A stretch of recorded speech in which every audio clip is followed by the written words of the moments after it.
Hello my friends, I'm Lucas and you are watching CoolDemons.pl How to Paint series. Today I'm going to prepare a set of wheels for Panther using the quick wheel mask and finish it with the weathering. For the beginning, couple words about the masks. When you visit the manufacturer's website, you probably won't miss the fact that there is quite a large offer of masks for painting wheels, both for World War II and modern vehicles. And now of course those who think that the ruler with wheels will do the job. Well, nothing could be more misleading.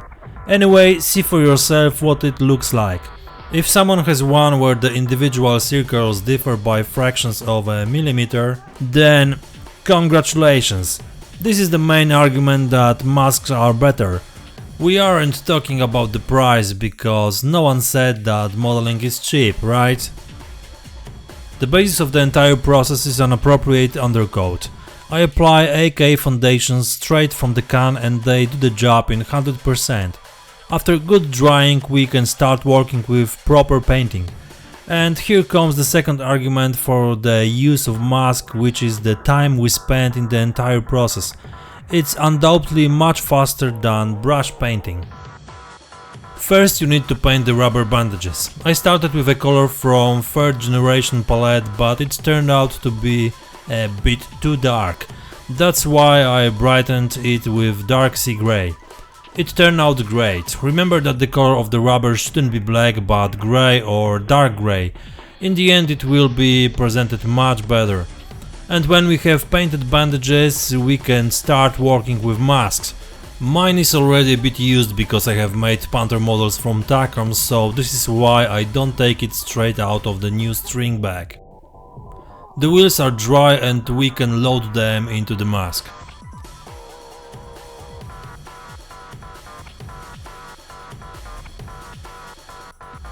The first color is red primer or minia or minium. The name isn't really important. I paint the inside of the wheels with it, which is exactly where you won't see anything. I assume that the factory workers wouldn't waste paint for camo painting on invisible surfaces.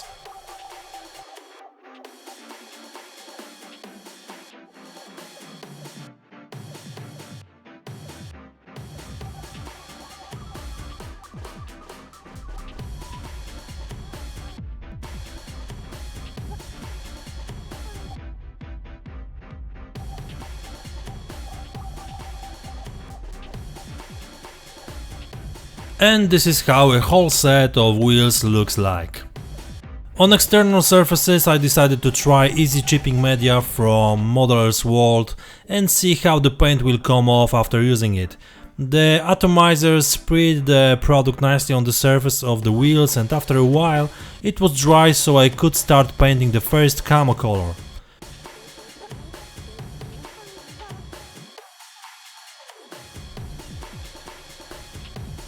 You have to remember to apply thin layers and it's best to rotate the mask so the paint reaches all nooks and crannies. It goes really fast.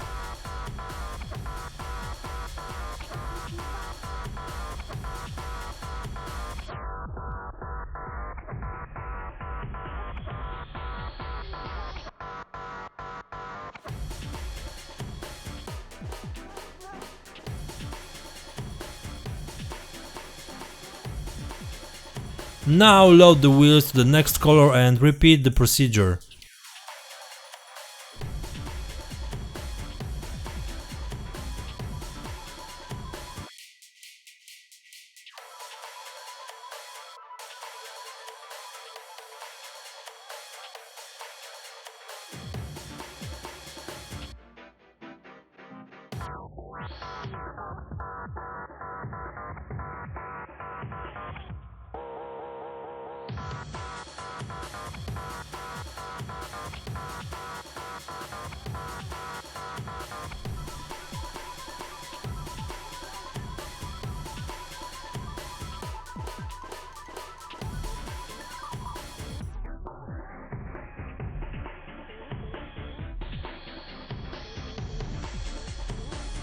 And the last color we paint in the same way as the previous ones.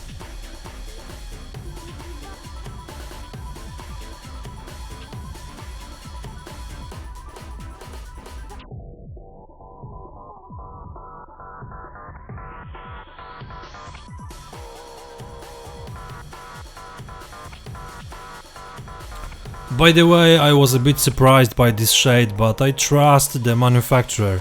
The difference between green and red brown is, as you can see. Even more so, it will look much different after weathering. Okay, let's check how the chipping product mentioned above works.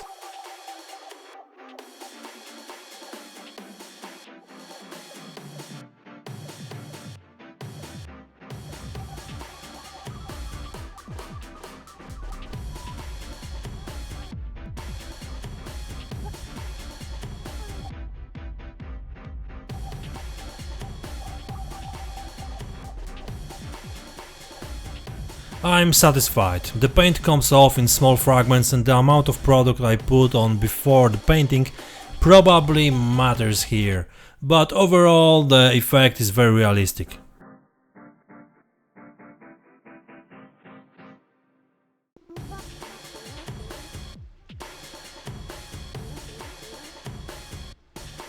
Now I will paint the screws using silver acrylic paint.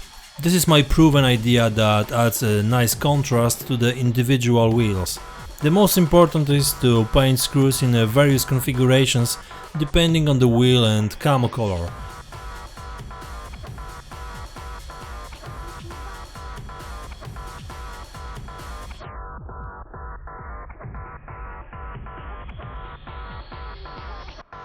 Note that I also painted the outer edge of the wheel polished by the tracks. I will improve it later.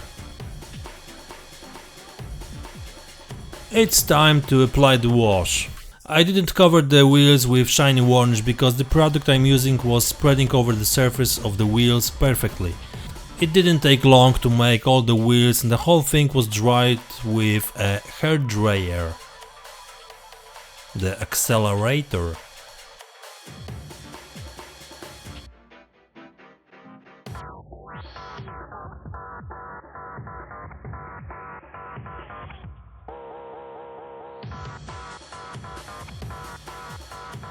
I also supplemented the painting with the silver color of the drive and idler wheels.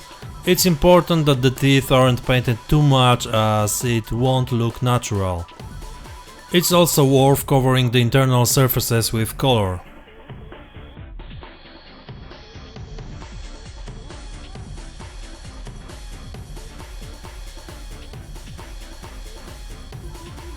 Well, we are entering the weathering stage.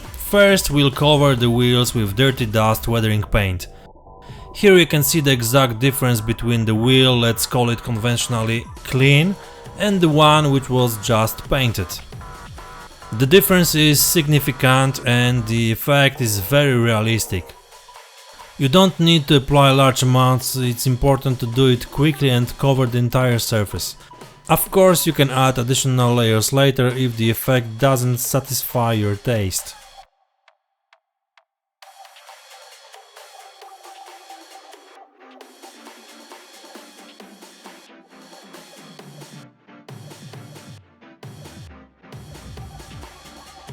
From these two products I prepared a matte which after diluting with tap water I put on the wheel surfaces.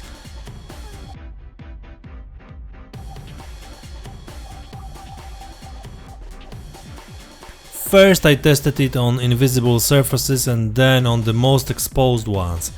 Of course I tried not to clog the whole wheels because my model shows a vehicle driving through the city, so a large part of the matte would probably crumble. I complemented the color and texture with pigment which I applied on still wet mud. It's a bit of fun and mess at the same time, but the effect is very realistic and worth the time spent and cleaning up afterwards. Once the pigments were applied to all wheels, I chose those where it was necessary to improve the silver color. For this I used a soft pencil and polished each ring. It made it look more silver.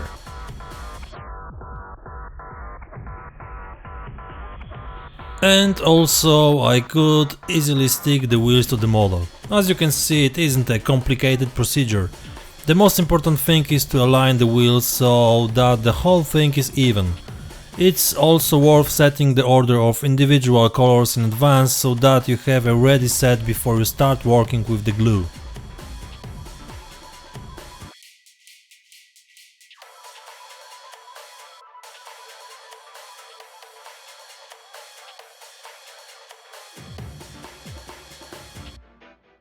A little more pencil polishing on the drive and idler wheels. Here I remember that I has a silicone polishing tip and it was perfect for this job. The wheels are in place and we can do some extra effects. Of course, grease stains in the area of the wheel axles mustn't be missing. For this purpose I use a ready-made AK wash. It's best to apply it twice, the first layer as a base and the second as an improvement of the effect intensity.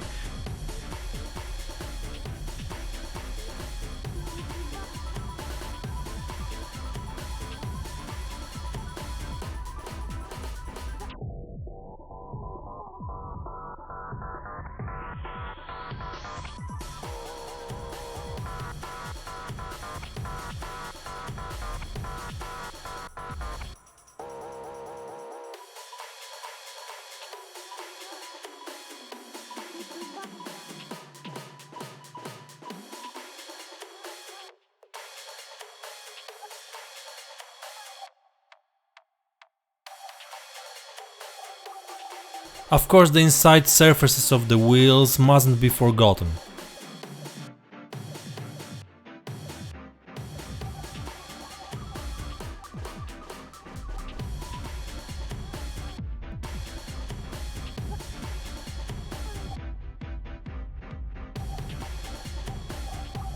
At the end, some hard and risky work. You can see with what tool I make scars on the paint. It's worth testing it on some old wheel before you start doing it on a model. If you don't know this technique, you may inadvertently destroy your previous work and probably no one wants it.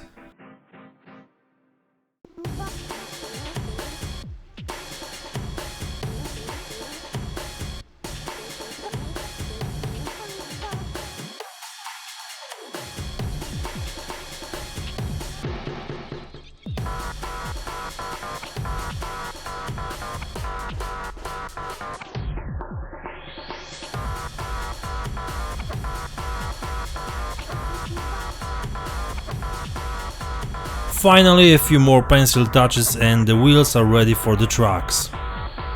I hope you find this short tutorial useful. This type of painting can be used on all models of armored vehicles, regardless of whether they are World War II or modern machines. For now, thanks for watching, click the likes, write the comments and subscribe to my channel if you haven't yet. You can also check my Patreon site and support me by choosing the right level for you. There may be a panther right now. Check what it means. That's all for today, more work will follow soon. Cheers!